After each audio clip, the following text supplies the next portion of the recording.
यज्ञ पिता के यज्ञ में जो भी धन स्वाहा किया जाता है, whatever wealth is sacrificed in the yajna of the yajna pita, meaning father of the yajna, कौन स्वाहा करेंगे? who will sacrifice it? शूद्र स्वाहा करेंगे या ब्राह्मण स्वाहा करेंगे? Will Shudras sacrifice it or will the Brahmins sacrifice it? Students, Brahmins. जो ब्राह्मण स्वाहा करते हैं, बाप के बच्चे बनते। पहली शर्त तो है बाप के बच्चे बने। Whatever the Brahmins sacrifice, having become the children of the father, the first condition is to become the children of the father, मुखवंशावली ब्राह्मण हो। to be the mouth-born Brahmins. मुखवंशावली ब्राह्मण कब बनते हैं? When do they become the mouth-born Brahmins? बाप के घर में जन्म ले, बाप के बच्चे बने।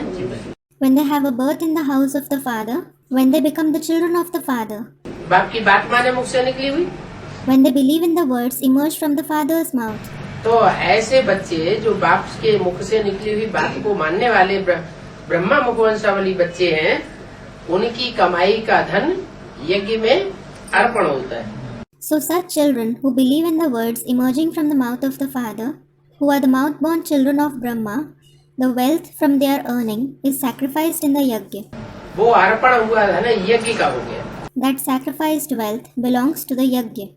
उस यज्ञ की एक एक पाई, एक एक अन्न के दाने की बहुत वैल्यू हो जाती है। Each penny, each piece of food in the yajna becomes very valuable. बहुत कदर होनी चाहिए, क्योंकि इसी ही धन से भारत स्वर्ग बनता है। It should be highly valued because it is from this wealth that Bharat becomes paradise. क्या? What? कोई शूद्र ने दे दिया, Suppose some Shudra gave money. अब वो यज्ञ का धन तो है नहीं। That is not the wealth of the yajna. जैसे और धर्म संप्रदाय होते हैं, For example, there are other religious communities. तो कोई भी काली कमाई है, ब्राह्मण बने या नहीं बने, वो दे देते हैं। People give whatever black income there is. It doesn't matter whether they are Brahmins or not. धर्माऊ निकाल देते हैं, दे देते हैं। They take out some money for religious purpose and offer it. तो उससे स्वर्ग बनने वाला नहीं है। Paradise won't be created from that. स्वर्ग किससे बनेगा? From what will paradise be created? जो यज्ञ में ब्राह्मणों का कमाया हुआ धन आता है, यज्ञ में अर्पण किया जाता है, उस धन से स्वर्ग बनेगा। तुम अपने ही कमाई से अपने लिए अपनी राजधानी स्थापन करते हो। Paradise will be created from the wealth which comes into the yajna, which is earned by the Brahmins and is offered in the yajna. You establish your own capital for yourself through your own earning. क्यों? Why? इस धन में क्या खास बात है जो इस धन से ही स्वर्ग बनता है? What's so special in this wealth that paradise is created only from this wealth? और धंधे जो है वो सब झूठे धंधे।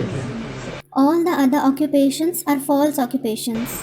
सब धंधों में नुकसान भी है और सब धंधे दुनिया के झूठे धंधे। ऐसा कोई भी दुनिया का धंधा नहीं रहा कलयुग के अंत में जो झूठा न हो जाए। There is a loss in all the occupations, and all the occupations of the world are false. At the end of the Iron Age, there is no occupation left which wouldn't be false. सब धंधे झूठे। All the occupations are false.